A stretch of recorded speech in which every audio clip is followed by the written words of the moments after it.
Sa video na ito ay pag-uusapan po natin si XRP at ang projection ng ilang mga eksperto na maaring umabot daw po siya sa $4 sa malapit na panahon. Bagamat may mga retracement po siya sa nakarang buwan, may mga historical patterns at saka accumulation setups na nagsasabi na ready na si XRP sa susunod na rally. At ang tanong po natin ngayon ay paano po nakakabase saan po nakabase ang projection na ito? At ano ang ibig sabihin nito para sa atin bilang mga holders, traders at saka long-term investors? Kaya yan po ang siyang ating pag-uusapan sa video na ito. At simulan po natin sa ating unang katanungan kung ano po ba ang current trend ni XRP at paano po ito nakakatulong sa projection.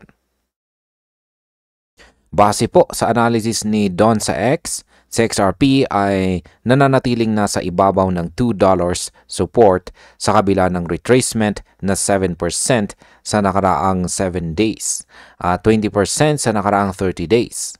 Ang token ay pumasok po sa isang descending channel mula July pagkatapos maabot ang yearly high na $3.67. Dito po sa chart, makikita natin na gumagawa po siya ng lower highs at lower lows, pero patuloy na humahawak sa lower support ng wedge.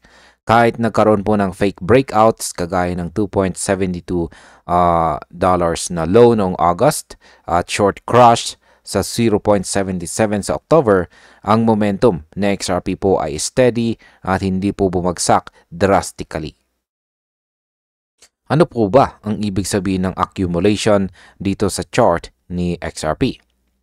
Ang accumulation dito sa loob ng descending channel ay isa pong bullish formation na historically ay nagbubunga ng malakas na breakout.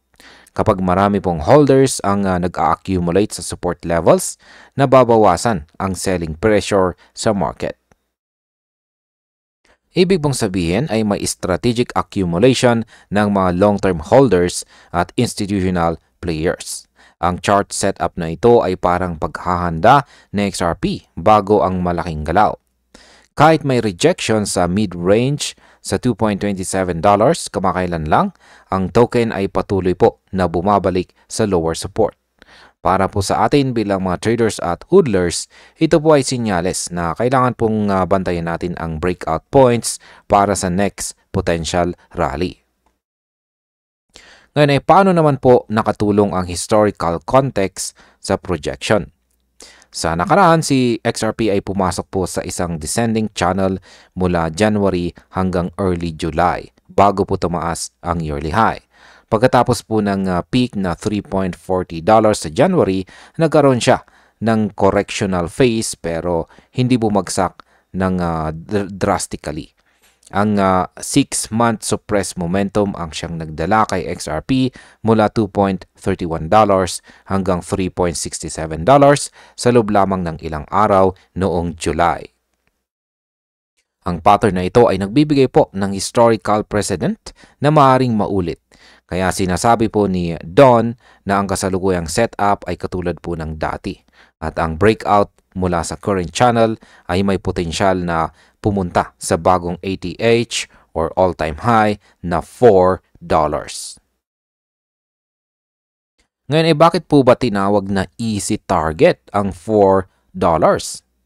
Ang kasalukuyang market price ng XRP ay nasa $2.01 at ang projection sa $4 ay nangangahulugan ng 99% na growth.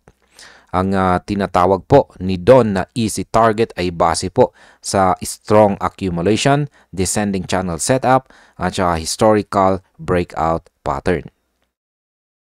Kapag nagawa po ng XRP na lumabas sa current structure, malaki po ang posibilidad na mag-follow ang mabilis na upward momentum. Para po sa mga holders at traders, ang sinyalis na ito ay nagbibigay po ng confidence na hindi lamang speculative ang galaw.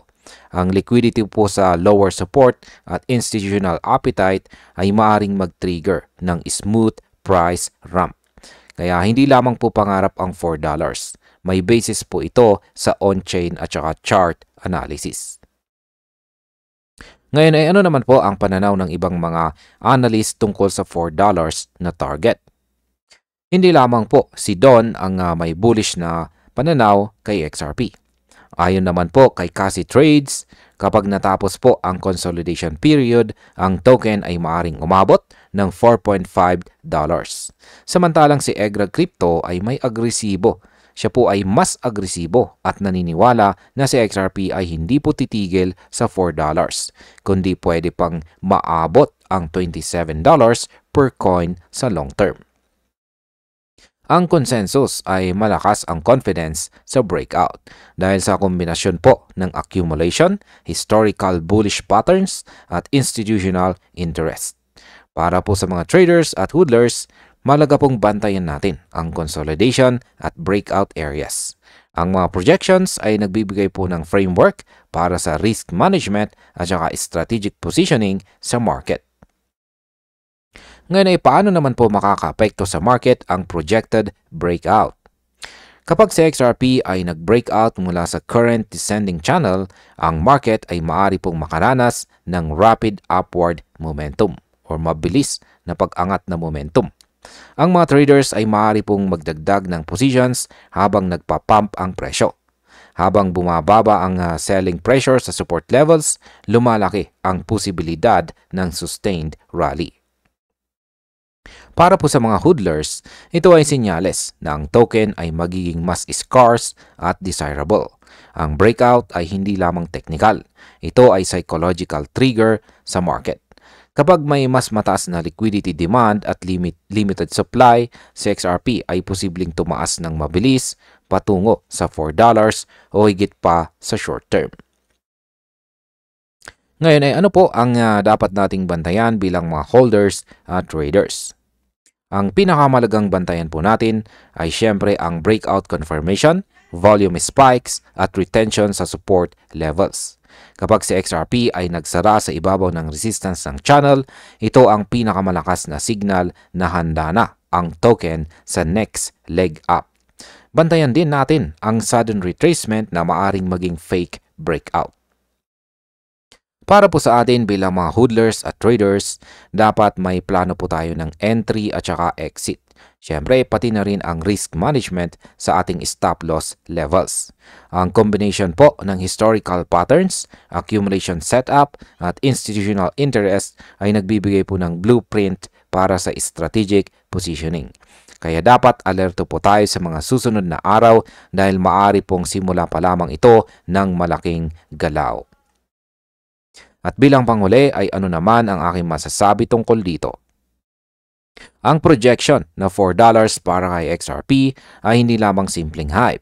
Ito ay nakabase sa historical context, chart patterns at accumulation na nakikita sa market ngayon. Ang descending channel setup at institutional positioning ay nagbibigay po ng solid na dahilan para tingnan ang breakout bilang high probability event. Bagamat wala pong garantiya sa crypto market, para po sa mga holders at traders na may strategy, ito ay magandang pagkakataon para ma-assess ang potential upside at saka risk. Sa aking personal na opinyon, kung makakalabas po si XRP sa current channel ng maayos, malaki po ang chance na makarating po siya sa target at mag-trigger ng bagong ATH sa susunod na cycle. At ayun, hanggang dito na lamang po tayo sa video na ito mga ka-crypto. Maraming salamat sa panonood.